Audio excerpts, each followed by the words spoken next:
Quest foundation द्वारा प्रस्तुत मां स्वामी की प्रेरणा। इस बार का विषय है जीवन की सार्थकता। लेखक पदमचंद गांधी। विषय जीवन यात्रा की सार्थकता। सुबह की सुनहरी धूप की एक किलकारी से जीवन शुरू होता है। दोपहर की तपती लाय से संघर्ष करते हुए भोगों से लिप्त जवानी डूबती किरणों के साथ जीर्ण क्षीण होकर संध्या होते ही डुल जाती है।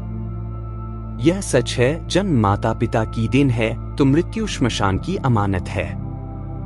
लेकिन मनुष्य का अस्तित्व केवल मात्र जन्म और मृत्यु के बीच की यात्रा से है, जिसे व्यक्ति स्वयं तय करता है।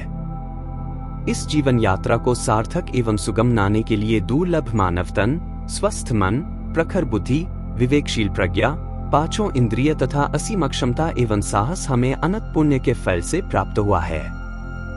मनुष्य भव ही तो है जिसके द्वारा वह मोक्ष, मुक्ति, निर्वाण, कैवल्य, समाधि, सिद्धि, आत्म साक्षात्कार एवं परम आनंद को प्राप्त कर सकता है। मनुष्य के भीतर में सिंह के समान दमय साहस भरा हुआ है, लेकिन वह ईश्वर की श्रेष्ठ कृति होते हुए भी वासनाओं, कामनाओं, तृष्णाओं की पूर्ति हेतु पशुवत जीवन जीते हुए अपनी जिंदगी समाप्त कर लेता है। जीवन यात्रा प्रस्थान बिंदु से प्रारंभ होकर लक्ष्य बिंदु तक समाप्त होती है। इन दोनों के बीच की दूरी को पार करने के लिए श्रेष्ठ लक्ष्य, सतत अभ्यास की तथा परम पुरुषार्थ की आवश्यकता होती है। हमारा जीवन ऊर्जा का महासागर है।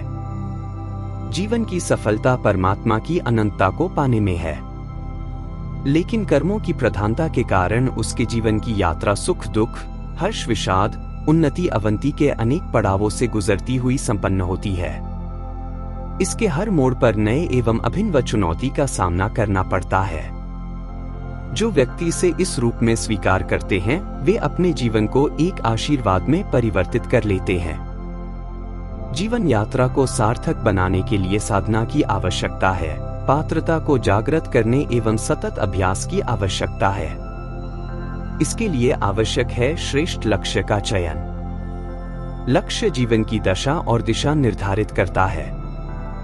लक्ष्य को निर्धारित किए बगैर अपनी आंतरिक शक्तियों के प्रयोग एवं उपयोग की सही दिशा सुनिश्चित नहीं होती। लेकिन हम क्षण भंगुर लालसाओं को लक्ष्य बनाने के भ्रम में पड़े रहते हैं तथा स्वार्थ एवं अहंकार को पोषित करते हैं, जिसके परिणाम स्वरूप हमारी अनमोल जिंदगी बहुत सस्ती होकर घोर नैतिक पतन की ओर चली जाती है। श्रेष्ठ लक्ष्य पाने के लिए उच्च आदर्श की आवश्यकता होती है, क्योंकि उच्च आदर्श ही चिंतनशील, ज्ञान शक्ति, कार्य शक्ति एवं क्षमतायुक्त जीवन के उपयोग की राह प्रस्तुत करते हैं। प्रभु महावीर ने आह्वान किया, पुरिसा परक मीजा है मनुष्य तू पराक्रम कर, तू अपने भीतर की शक्ति के स्रोतों को पहचान कर उनका उद्घाटन कर। हमारे आदर्श बाह्य झलक दिखाने वाले नहीं, कागज की नाव की तरह न हो, पर जीवन की नाव को पार लगाने वाले, जीवन मोतियों में अभिवृद्धि करने वाले हो, जिससे जीवन का कल्याण हो सके। धर्म जीवन है जो हमारे जीवन को जीवंत रखता है। धर्म हमारी धड़कनों में संवेदनाएं एवं भावनाएं बनकर जीवन का अनुभव कराता है। धर्म बाहरी जीवन का आधार है, जो धन बनकर प्रकट होता है। धर्म आंतरिक आयाम है, जो ध्यान बनकर मन को प्रकाशित करता है। धर्म लोक परलोक दोनों को साधता है। इसलिए कहा है, धर्म की जड़ सदा हरी रहती है।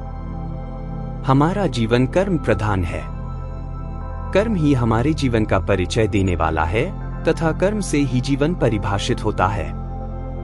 कर्मों की प्रधानता के कारण ही जीव पुण्य, पाप, स्वर्ग, नरक की यात्रा करता है, लेकिन श्रेष्ठ जीवन वही है जो अपनी आत्मा को संवर, निर्जरा एवं तप के विशिष्ट प्रयोग द्वारा निर्मल बनाता है तथा उसके शुद्ध स्वरूप को पहचानकर अनंत ज्ञान, अनंत दर्शन, अनंत सुख, अनंत वीर्य को प्राप्त करता है तथा लोकाग्र पर स्थित होकर सिद्ध, बुद्ध और मुक्त होता है। यही मोक्ष है। अतः जीवन संवारना है, मुक्ति पाना है तो कर्मों के बंधन की प्रधानता तोड़कर कर्मों की निर्जरा की जाए, जिससे जीवन का परिष्कार हो सके। आचरण जीवन की साक्षात अनुभूति है। जब बाह्य तथा आंतरिक भेद खत्म हो जाता है, तभी आचरण का उद्भव होता है। जीवन धर्म के शाश्वत तत्व को खोजना और उसे जीवन में उतारना ही शुद्ध आचरण है। आचार से आचरण बनता है जो ज्ञान और क्रिया के संयोगों से प्रस्फुटित होता है। आत्मसंतोष जीवन की अनुपम संपदा है, जीवन का श्रृंगार है। संतोष जीवन का अद्वितीय गुण तथा जीवन का सार है। प्राप्त को पर्याप्त मानना तथा अप्राप्त की लालसा नहीं करना परिग्रह है। परिग्रह जीवन का बोझ बन जाता है, जिससे जीवन जिया नहीं जाता, ढोया जाता है। पिगिह के बोझ से मुक्त होना ही त्याग है। अत त्याग से ही संतोष की प्राप्ति होती है। जीवन की सर्वोपरि संपदा आत्मबल है। आत्मबल शारीरिक बल, धनबल एवं मनोबल की तुलना में सफल जीवन के लिए महत्वपूर्ण है। प्रभु महावीर ने कहा है, मानव, तू अनंत क्षमताओं का रखामी है, तुझ में अनंत बल है, अनंत शक्ति है। इसे उजागर कर। उसे पा लेने पर और कुछ पा लेना शेष नहीं रहता। इसका एकमात्र उपाय है भीतर की यात्रा अर्थात प्रभाव से स्वभाव की यात्रा। अत स्वमूल्यांकनात्म सुधार का महत्वपूर्ण उपकरण है। प्रायश्चित्त एवं प्रत्याख्यान जीवन की कसौटी है। जीवन यात्रा में जाने अनजाने में मानवीय भूलें होती हैं, गलतियां होती हैं। इनका समाधान प्रायश्चित्त है। ऐसा करने से मन पश्चाताप की ग्रंथियों से मुक्त होता है। मिच्छामि दुक्कडन इसका शेष उपाय है। इसके लिए आवश्यक है अपनी गलतियों को स्वीकारना, आत्मलोचना करना तथा क्षमा याचना करना।